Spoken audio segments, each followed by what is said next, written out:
Good morning all. कल के class में हम लोगों ने डिस्कशन किया था पाठ्यक्रम निर्माण के सिद्धांत के ऊपर, यानी कि प्रिंसिपल्स ऑफ करिकुलम कंस्ट्रक्शन। कि एक पाठ्यक्रम निर्माण करते समय हम लोग किन किन सिद्धांतों को ध्यान में रख के इसका निर्माण करते हैं, उसी के बारे में हम लोगों ने बहुत डिटेल से देखा था।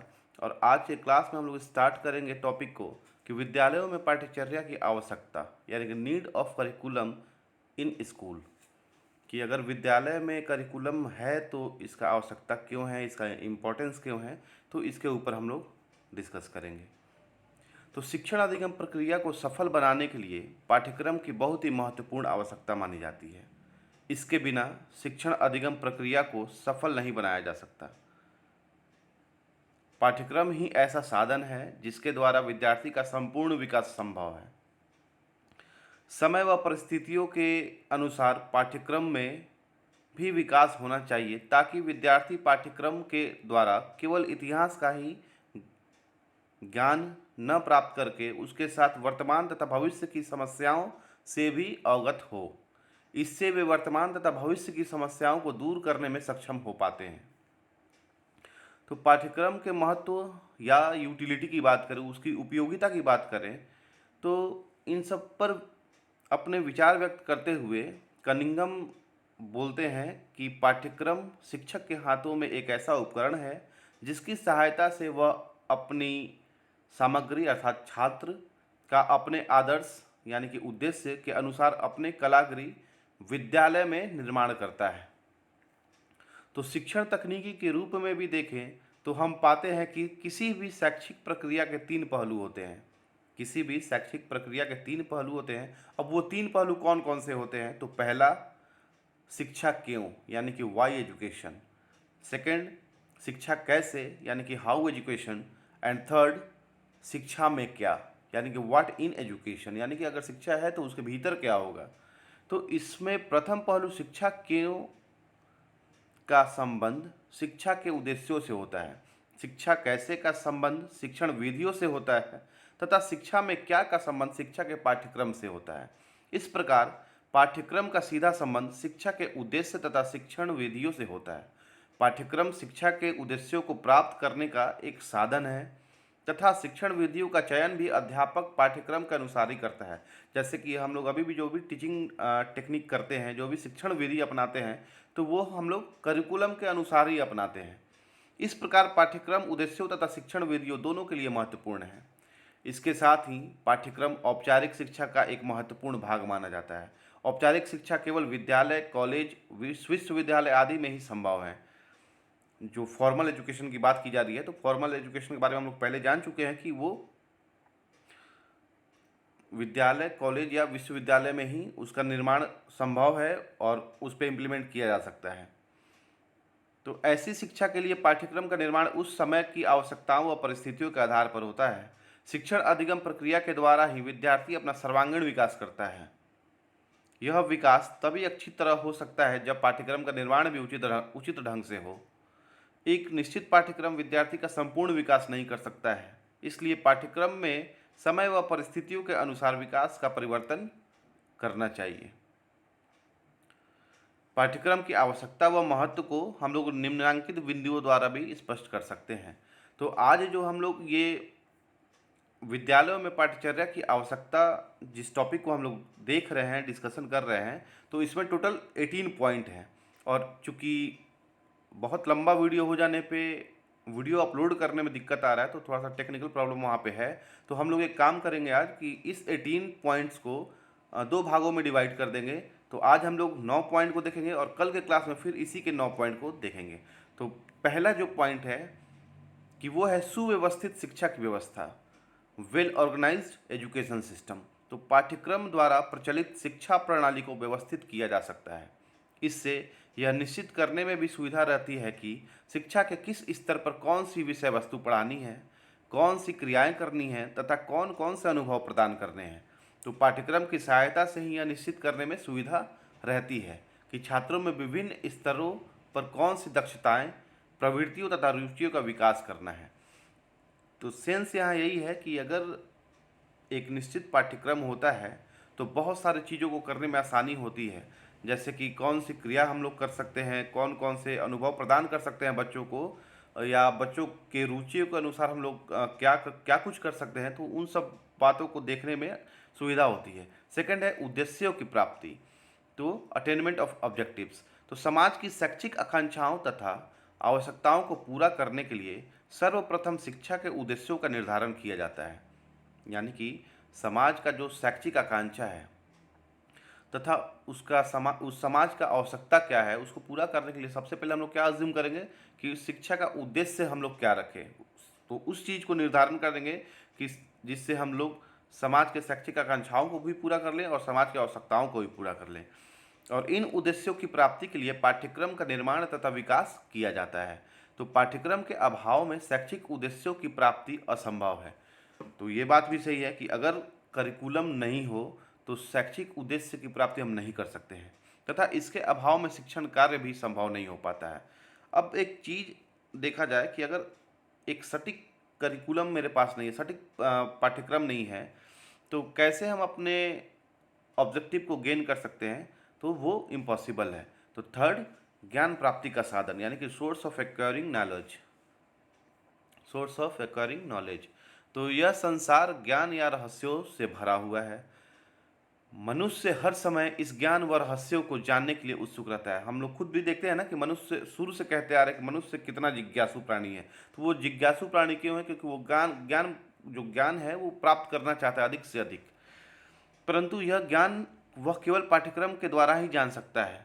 पाठ्यक्रम का निर्माण ज्ञान प्राप्ति के आधार पर किया जाता है। ज्ञान प्राप्त करके मनुष्य अपने अनुभवों में वृद्धि करता है, जिससे वह समाज में अच्छा जीवन व्यतीत कर सकता है।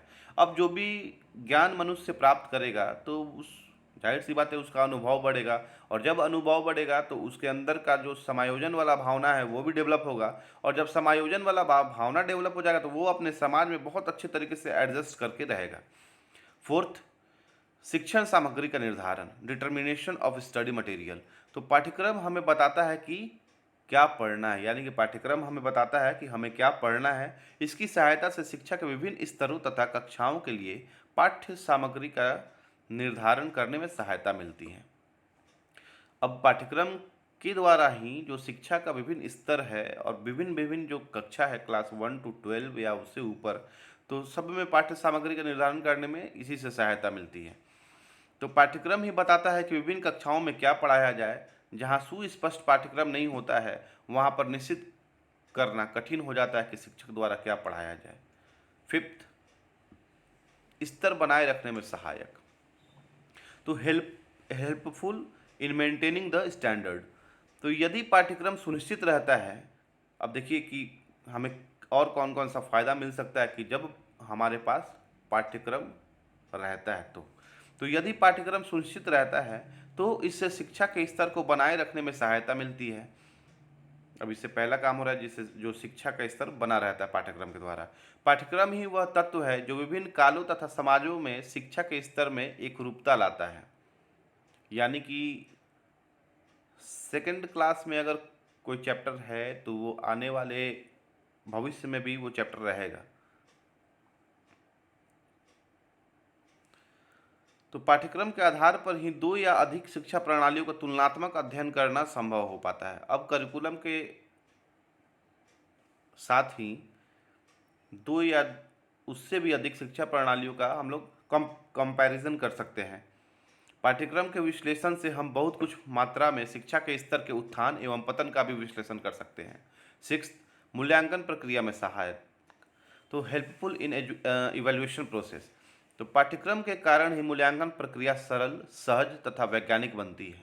निश्चित पाठ्यक्रम होने पर ही छात्रों की योग्यताओं तथा क्षमताओं का सही मूल्यांकन संभव हो पाता है। पाठ्यक्रम के अभाव में मूल्यांकन संभव नहीं है। अगर हमारे पास एक निश्चित पाठ्यक्रम नहीं होगा तो मूल्यांकन करने में भी दिक्कत होगा, और लगभग वो चीज़ संभव नहीं हो पाएगा कि हम किसी बच्चे का या किसी स्टूडेंट का मूल्यांकन कर सकें। तो यदि पाठ्यक्रम के अभाव में मूल्यांकन किया जाएगा तो उसमें वैधता तथा विश्वसनीयता का अभाव होगा। तो अगर पाठ्यक्रम नहीं हो और हम मूल्यांकन कर रहे हैं तो वो मूल्यांकन और वो जो रिजल्ट आएगा वो वैध नहीं होगा और ना ही वो विश्वसनीय होगा। सेवेंथ, लोकतांत्रिक मूल्यों का विकास। तो वर्तमान युग लोकतंत्र का युग है। सबको पता है कि वर्तमान युग जो है वो लोकतंत्र का युग चल रहा है, जहाँ पर सभी नागरिकों को एक समान समझा जाता है, जहाँ पे इक्वल सबको समझा जा रहा है, इक्वालिटी की बात की जा रही है शुरू से ही। वही दूसरी ओर उन्हें बिना किसी भेदभाव के शिक्षा प्राप्त करने का अधिकार प्राप्त है। और जब इक्वल सबको समझा जा रहा है तो वहाँ पे शिक्षा प्राप्त प्राप्त करने का भी अधिकार सब नागरिकों को है। भारत के हर हर उस नागरिक को है जो भारत में जन्म लिया हो या भारत का नागरिक हो।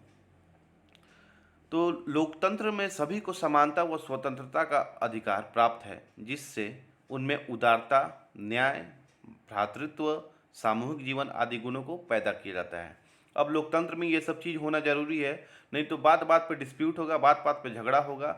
जैसे कि हम किन किन बातों को विकसित करें, किन किन बातों पे विशेष ध्यान दें, जिससे बच्चे आगे चल के उनका मन एक लोकतांत्रिक मन में बदल सके, तो उनके भीतर उदारता की भावना उत्पन्न कर सके, उन बच्चों के भीतर न्याय की भावना उत्पन्न कर सके। फिर बच्चों में ऐसा होना चाहिए कि भ्रातृत्व वाली भावना सारे बच्चों के साथ हो सके, और सामूहिक जीवन जो जी रहे हैं उसमें वो एडजस्ट करके जीने वाले नेचर के बन सके। तो यह गुण छात्रों में केवल विद्यालय पाठ्यक्रम के द्वारा ही पैदा करता है। ये गुण छात्रों में लोकतांत्रिक मूल्यों का विकास करने में सहायक माने जाते हैं। 8, आवश्यकताओं की पूर्ति, फुलफिलमेंट ऑफ नीड्स। तो विद्यालय में पढ़ने वाले प्रत्येक छात्र की बहुत आवश्यकताएं होती हैं। इन आवश्यकताओं की पूर्ति वह पाठ्यक्रम के द्वारा ही करता है। बालक के साथ साथ प्रत्येक राष्ट्र व समाज की भी अपनी आवश्यकताएं होती हैं। अब बालक का तो आवश्यकता है ही, जब एक बालक का आवश्यकता है तो जाहिर सी बात है उसी बालक से वो समाज बना हुआ है और उसी समाज से वो राष्ट्र बना हुआ है। तो कहीं ना कहीं उस समाज का भी कुछ अपना आवश्यकता है और कहीं ना कहीं उस राष्ट्र का भी कुछ अपना आवश्यकता है। तो इन सबकी पूर्ति भी पाठ्यक्रम द्वारा ही संभव है। प्रत्येक समाज व राष्ट्र चाहता है कि उसके नागरिकों में, अब देखिए कि हर एक समाज और राष्ट्र या देश जो है वो क्या चाहता है अपने नागरिकों से, कि उसके नागरिकों में राष्ट्र प्रेम की भावना हो, अच्छी नागरिकता की भावना हो व राष्ट्र के प्रति कर्तव्य की भावना हो। यानी कि राष्ट्र के प्रति मेरा क्या कर्तव्य है, वो कर्तव्य मेरे भीतर होना चाहिए। तो यह केवल पाठ्यक्रम द्वारा ही संभव हो पाता है। पाठ्यक्रम ही नागरिकों में ऐसे गुणों का विकास करने में सहायक हो सकता है। तो विद्यालय पाठ्यक्रम का निर्माण राष्ट्र, समाज व बालक की आवश्यकताओं के आधार पर करके इन सब की पूर्ति करता है। 9th, पाठ्य पुस्तकों के निर्माण में सहायक। अब देखिए कि जो पाठ्यक्रम है वो पाठ्य पुस्तकों के निर्माण में कैसे सहायक होता है। तो पाठ्यक्रम की सहायता से ही सुनिश्चित पाठ्य पुस्तकों की रचना करना संभव होता है। पाठ्यक्रम के अभाव में सामान्य पुस्तकें तो लिखी जा सकती हैं, परंतु पाठ्य पुस्तकें नहीं। सही बात है, अगर हमारे पास करिकुलम नहीं हो, हमारे पास सिलेबस नहीं हो, तो हम किस आधार पे बुक को लिखेंगे। हम बुक को तभी तो लिख सकते हैं जब मेरे पास परफेक्ट करिकुलम हो या सिलेबस हो। तो हम यह भी जानते हैं कि पाठ्य पुस्तकों के अभाव में शिक्षा को व्यवस्थित रूप प्रदान करना संभव नहीं होता। तो ये भी सही है कि पाठ्य पुस्तक अगर नहीं हो तो शिक्षा को हम लोग व्यवस्थित रूप में नहीं कर सकते हैं, वो एक सीक्वेंस में नहीं रहेगा। तो इस तरीके से हम लोगों ने 18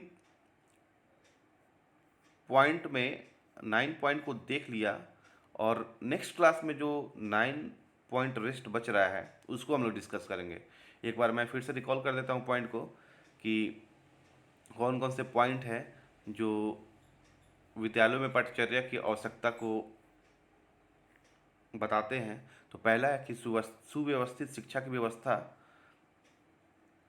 उद्देश्यों की प्राप्ति होती है करिकुलम से, ज्ञान प्राप्ति का साधन है करिकुलम, शिक्षण सामग्री का निर्धारण, स्तर बनाए रखने में सहायक होता है, मूल्यांकन प्रक्रिया में सहायक, लोकतांत्रिक मूल्यों का विकास, आवश्यकताओं की पूर्ति, पाठ्य पुस्तकों के निर्माण में सहायक।